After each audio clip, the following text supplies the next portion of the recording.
So as usual, let's start off with a wristwatch check. I am not wearing anything today because this is going to be my state of the collection video. What we do here is go back.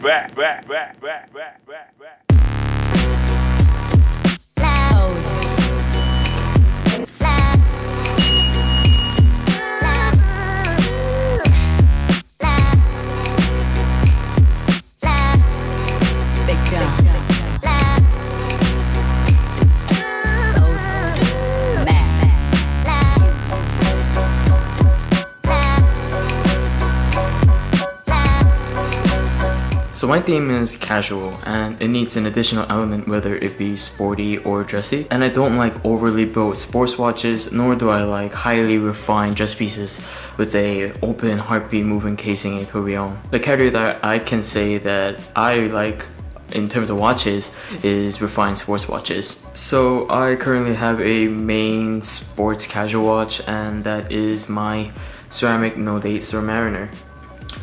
And this piece is just so versatile that I can wear this with a t-shirt, in jeans, and dare I say even in a suit. And yeah, even in a suit, and I know I'm going to get a ton of shit for saying that, but in the end it's what I like and what I want to wear. This watch is going to be on my wrist and not anybody else's wrist, so I fulfill my own desires rather than trying to get the approval of other people, which is why I'm able to bypass all of the hate that the sub gets, because people say everybody has a sub, why do you want one? And that's not true, because not everybody has a sub, and for the people that do have a sub, it's highly unlikely that they are watch fanatics like us. Random guy Billy wants a sub, so he gets a Rolex Submariner, and he gets it because he knows that the Submariner has a prestige associated with the brand, and he knows that he has a Rolex sub, but he doesn't know what the Submariner has. He doesn't know that it has a 40mm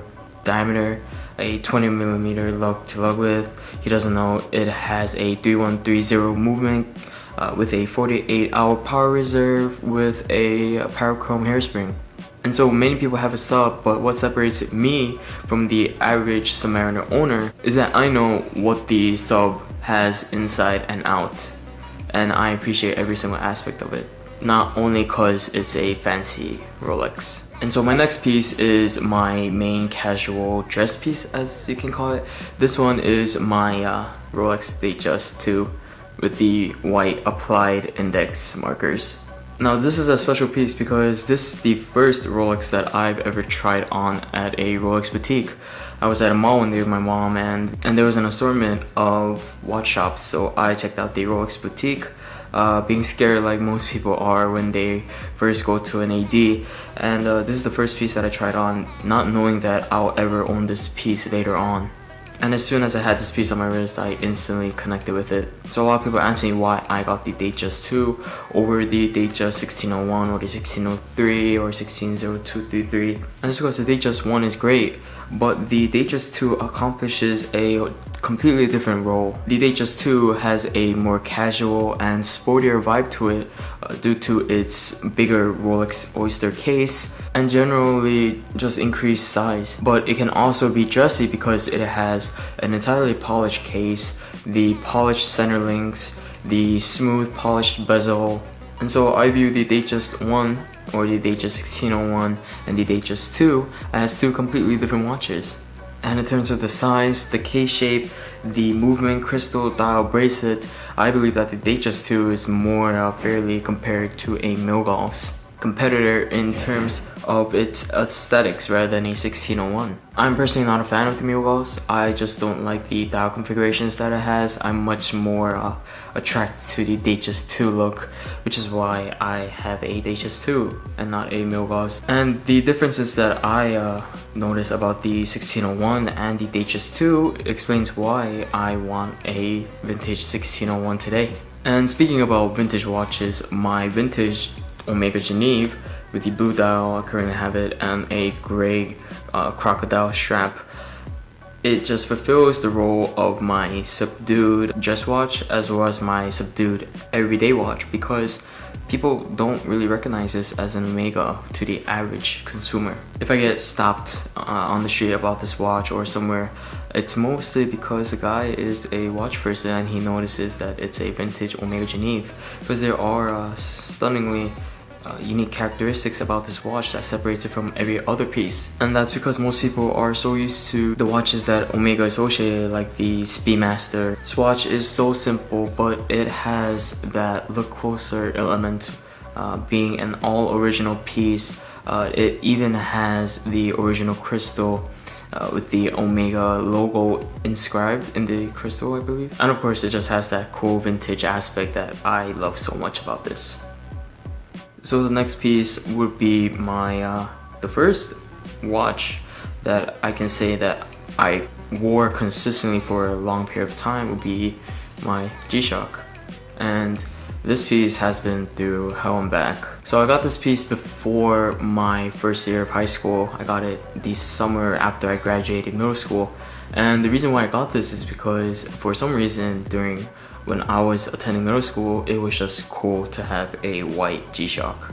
And so it tempted me to get one as well. I mean, why not? And this piece stays in my collection to this day because of the memories that are associated with the piece. Being a digital display, it is a lot easier to read, I would say, at first glance than a standard timepiece. Not to say that they're hard to read at all, but this watch was my exam taking watch. I took this to every single major exam that I took because I needed a reliable timepiece, and what better way to have a watch that can tell you the time instantly than a G-Shock as that glowing screen. I thought that was pretty cool back in the day. So this watch definitely helped me pace throughout my exams, and I just remember it being on the corner of my desk when I was taking my exam, just looking at it while I was trying to finish. And next is my dad's old piece. This one I actually grew up with. This one is somewhat a vintage Seiko flightmaster.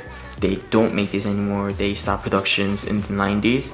But ever since I was a little boy, I remember my dad having this on his wrist, and it just made me feel that watches were for big boys and for adults going to work. And I thought it was so cool. I thought it was the most expensive thing ever. And so this watch is part of my childhood, really. I absolutely love this piece for what it is and for the memories that I hold behind this. Just has so much sentimental value being my dad's and being to mine today. So my dad still wore this until I believe 3 or 4 years ago.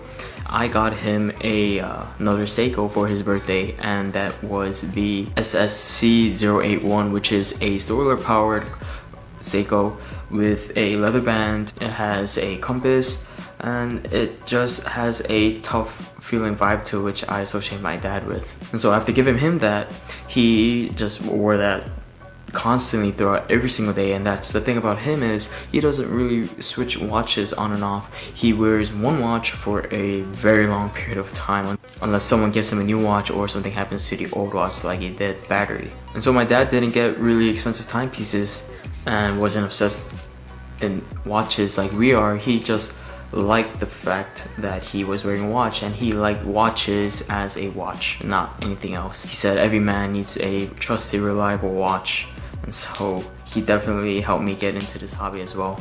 Nowadays we wear each other's watches, which I think is very fun because I get to try his watches, he gets to try my watches, and it's just a hobby that we share, which is another reason why this watch means so much, because it's something that me and my dad are both interested in, and we can actually talk watches, even though it's mostly me babbling on and on about it. And so some of the pieces that I had to recently let go of or sold in the past year or two, the first one would be my Speedmaster reference ending in the 006, and it was the one with the big impressive presentation box, nicknamed the Sapphire Sandwich because it was the sapphire crystal version with the sapphire crystal on the display back.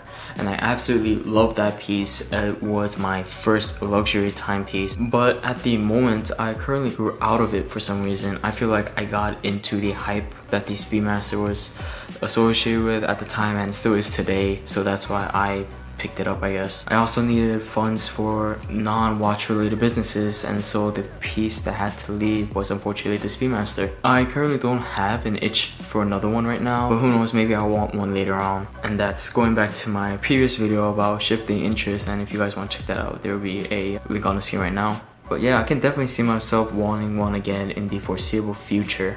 And after that, I got the Submariner pre-ceramic reference 14060. It's also the no date, and I absolutely love that piece as well. I believe that's the piece was starting my die-hard love for the Submariner. But I knew that the upgraded bracelet, the ceramic bezel, the bigger case, the new lume would just make me happier. And I picked the Submariner up after I tried on someone's Sea Dweller with the ceramic bezel and the more refined bracelet. And I was actually given a chance to purchase that piece for a very discounted price off of the person. But I just knew that it wasn't the piece, it just didn't click with me as much as the Submariner did. And I also prefer the no date because I like symmetry in my watches, and aesthetics is a very important aspect to me when I consider picking up a new piece, because I'm looking at the watch the whole day.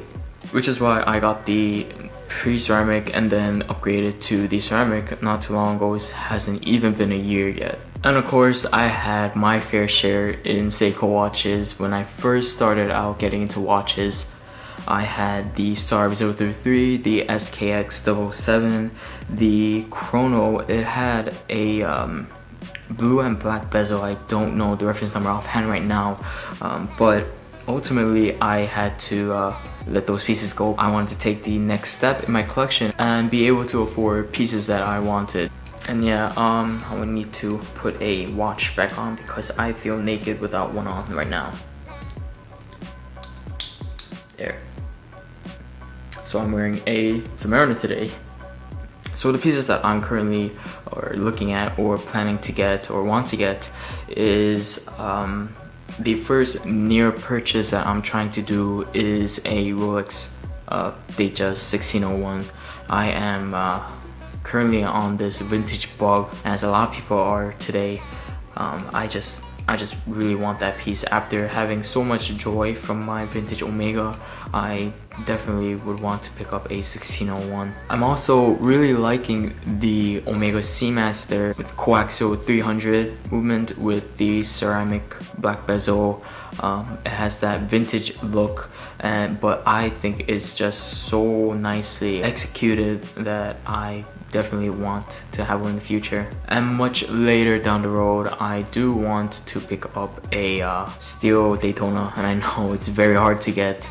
I do understand that it is a lot of money. It is more expensive than any other piece that I have right now, but I feel like it will satisfy my itch for a chrono while completing the 3 Rolexes that I wanted, which was a Submariner, a Datejust, and a Daytona, because they all have black dials, they all have steel bodies, and I think that would be my perfect trio. And I could keep going on and on about pieces that I want, like a JLC Reverso, a Tudor Black ETA version. I'm not a fan of the new in-house versions, I just prefer the ETA versions more. But yeah, that was my collection. I hope you guys did enjoy it.